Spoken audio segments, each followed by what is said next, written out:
In English, we have only 26 characters, of course, but it's been a slow process getting to this point, and we might not be finished yet. Our alphabet apparently is a constantly evolving thing, and some letters may be on the verge of dying out. Well, with me to explain, Michael Rosen, former British Children's Laureate and author of a new book called Alphabetical, which explores the history of the alphabet. Hasn't it always been 26 letters and will forevermore remain so? Well, that's the way we were taught, wasn't it? You had a sense that it was a sort of permanent structure, and in this country, at any rate, we call it the Roman alphabet. But of course, the Romans, there were some letters they didn't have. I mean, just think the most famous Roman of them all, Julius Caesar. How was it written? I-V-L, I-V-S.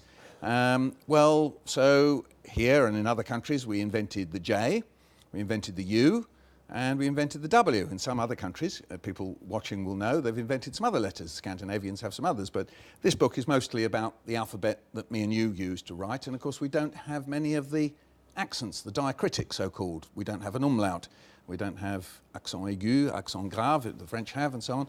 So the English alphabet is an English alphabet in a way. But I was thinking about this before we did the interview, and I was thinking, but we use quite assiduously every letter of our alphabet, don't we? We do use them, but some of them we don't actually necessarily need to. I mean, just think of the letter X, for example. The X is wonderful because you can have X factors and you can use... We have taxes, wonderful. Yes, exactly. But you just think we've actually got lots of other letters that can do the job. So when we say tax, it could be a K and an S. And when we say exile, it could be two G's and a Z, exile. Well, that's what happens with the alphabet. You do have some redundancy. And then also you have letters that really, you know, anyone here who's tried to learn English will tear their hair out.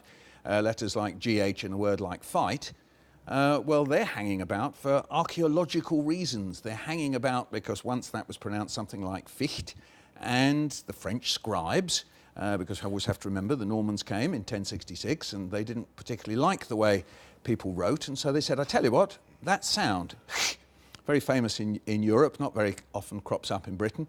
That should be spelt with a G and an H. And that's why we have those GHs that we never, but we don't say them anymore. Fight. There's no sound in it at all. So it's always evolving. So when was the last time it wasn't 26 letters? Well, I suppose you could say that if you take Samuel Johnson and his wonderful dictionary in the middle of the 18th century, he wasn't really very happy there was a J. He thought I and J were really more or less the same thing and that they could do the same job. So if you take a King of England, James I of England, when you look at the way his name was written down, more often than not, it was written I-A-M-E-S, and he wrote I-R, that's James Rex, or it would have been in Latin.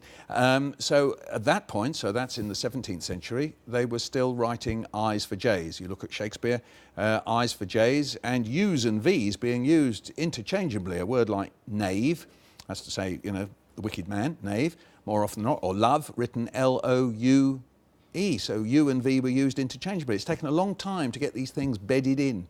I can see that in French. I mean, I was thinking about in French. Why do they have the H? It's not pronounced. It isn't. I can't necessarily answer too many questions on it, but of course we inherit some French words like honour, and we don't pronounce the H.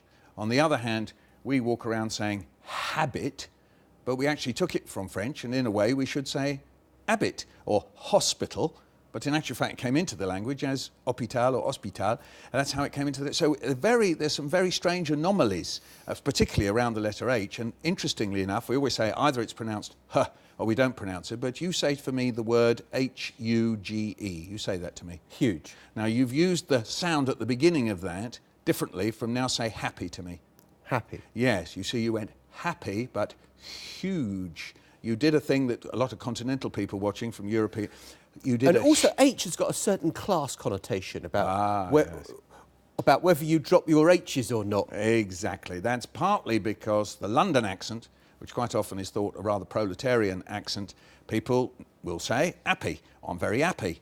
And you know, if you want to say his head for his hat, you could say his head for his hat, right? And that's why you get what's called the Cockney alphabet. Z for his hat. Z for his hat, Z for his hat, see? So yes, the Cockney accent, and then because of that, people have said, oh, well, it's not proper, and you've got to teach people how to say huh.